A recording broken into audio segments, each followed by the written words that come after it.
Hey and welcome to Neverwinter with Aragon. So right now there's a sale and you should probably take advantage of it, at least a little bit. And that is purchasing character slots. Right now in the services section, you can buy a character slot for 50% off. They don't get any cheaper than that. That's 125 ZEN or 2 slots. Now, you can have 9 different classes within Neverwinter, and, well, I would recommend having those 9 different classes even if you don't intend on playing them. That's kind of the bare minimum, you know? But what are the advantages of getting more characters? And should you? Should you be spending your ZEN on this, getting character slots, rather than something else? Let's go over all that in this video. So when you start out in the game in the first time, you will have 2 character slots. That is it. You won't be able to get more for free unless you use the refer a friend. And this will only work if your character's not yet level 10. And basically, when you use somebody's link, for example, you can use mine. If you're just starting out in the game, you can go to literally any of my videos and you can click here. And this will lead you to refer a friend. And if you're on PC, there is a link for you. And if you're on PS, there's also a link for you.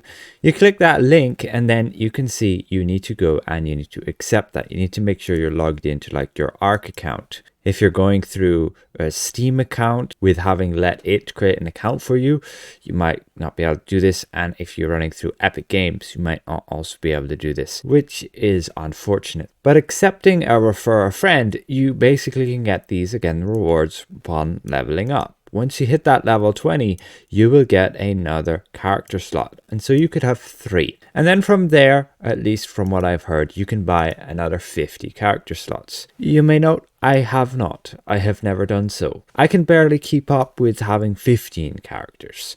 And what you want to be doing then on each of those characters is, like, for example, this character. You go, you log in, and every day what you want to be doing is invoking. And so that's where you go to pray, which is up here.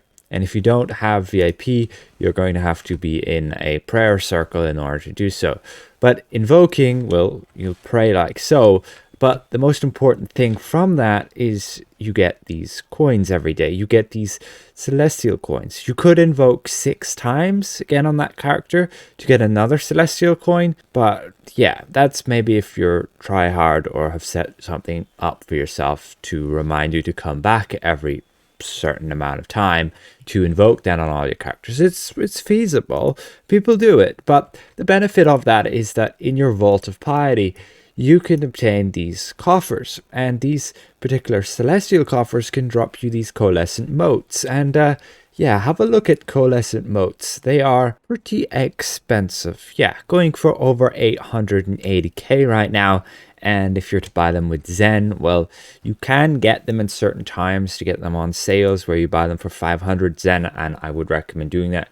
Just don't spend 1,000 ZEN on them. That's a bit of a rip-off. And you need those coal motes to get like enchantments upgraded. So you need quite a good few of them. And via invoking, every day you get one of these coins. So every 11 days you're obtaining one of these coffers, and then they give you a chance to get a coal mote. Depending on how many characters then you have, you get a certain amount, and ultimately, yeah, the more characters you have, the more likely and more often you will obtain a coal mote. So it's a lot of work. You have to log in every single character and go and invoke. And if you have VIP, each of those characters will also get one of these little pouches, and they'll give you like reward reroll tokens, which are great for rerolling rewards in chests. Make sure you try to get a better reward. But you also get some potions, which you can go and you can sell those potions straight up for gold. You'll need that gold for your enchantments, but you can see you get quite a lot. And every day getting 5 of those is nearly 2 gold. So again, with lots of characters, you're getting a ton of gold that way. You can sell gold in terms of gold bars. You can see them there as well. You can also buy them, and like 200 gold is 25k AD.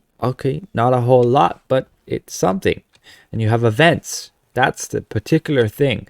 When you have lots of characters, you have certain events. The Winter Festival, the Summer Festival, and there are a few more that will benefit you massively by having multiple characters. There'll be things you can do on each character every day to massively increase the amount of rewards you can benefit from. In particular, we had the Winter Festival, you can get a ton of preservation warts. In the Summer Festival, you can get a ton of those Saha balls and the food, but it's a lot of work. And I personally can only keep up with like 15 characters, and you can probably only do the same as well. But if you're serious about the game, you can have a ton of characters and make a ton of Astral Diamonds. I would highly recommend you go look up the YouTuber Gus Archer. He makes some really solid content with regards to making Astral Diamonds in the game. He does play, I believe, on PS, so the markets can be a little bit different, but the basics are the same. He made a video covering this topic as well, going over the sale of characters, and he's more dedicated. He seems to have a lot more time for the game as well, and will make a lot of Astral Diamonds off those certain events. So if you're wanting to make a lot of Astral Diamonds, make sure to follow him. So ultimately, it's your decision on how much time you have. I wouldn't push yourself to have so many alts. Take your time. Yes, it could be worth it if you maybe have a few thousand Zen. You could, buy like 10, 20 character slots now. You can always wait until this sale comes around again. It is maybe only once or twice a year. I haven't seen it in quite a while, so be aware of that. And I wouldn't recommend buying them at full price, since you can get 50% off. You'd be a bit foolish. And that is 2 slots for 125 Zen. Keep that in mind. Now, you could spend your Zen elsewhere, and I would recommend it. Make sure you have a VIP. It's a massive benefit and doesn't really require you to do a whole lot other than logging in, picking up your daily enchanted key, which will be stored just here. And those enchanted keys you can use to open certain lockboxes. Very thankfully, the latest lockbox is actually somewhat useful nowadays. Just try and make sure you stick to one of these newer lockboxes, or this newer lockbox, to get to like 150 before switching to, let's say, another one. I know it can be hard, but it'll be worth it in terms of trade bars. And I've covered that before. Trade bars are for upgrade tokens, and massive progress. As for the rest of the items on the Zen store, you're gonna have some things that'll come and go with regards to events. Some of the battle passes can be good. I wouldn't say the current one is great at all, especially since the good reward from the North Dark Choice Pack, they're all not account wide. And then, yes, get VIP. Highly recommend it. If you're going to spend any Zen, that is where you would spend it first, then go to character slots. Supplies you generally want to avoid. Don't buy anything here. No scrolls, nothing. The call motes, you can get them, but only when there's a super discount, when you can buy them for like 500 Zen. Keys, I just recommend avoid it. Packs, there can be one or two that are good here and there. If you want to skip the leveling, there is the option of this. I think it's waste. Leveling only takes maybe 4 or 5 hours, so I wouldn't go for it. And the rest of the packs are generally just fashion items and won't give you the value you get for just spending the Zen. You might have ones which, are just there to basically get you campaign currency as well. But moving on, you have campaigns. Again, I would avoid these.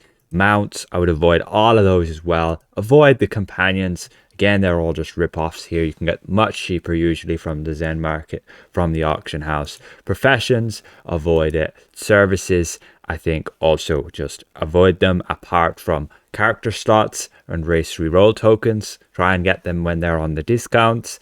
And yes, you can get bank slots, but I've never done so, and you don't need to either. And to be honest, that's about it.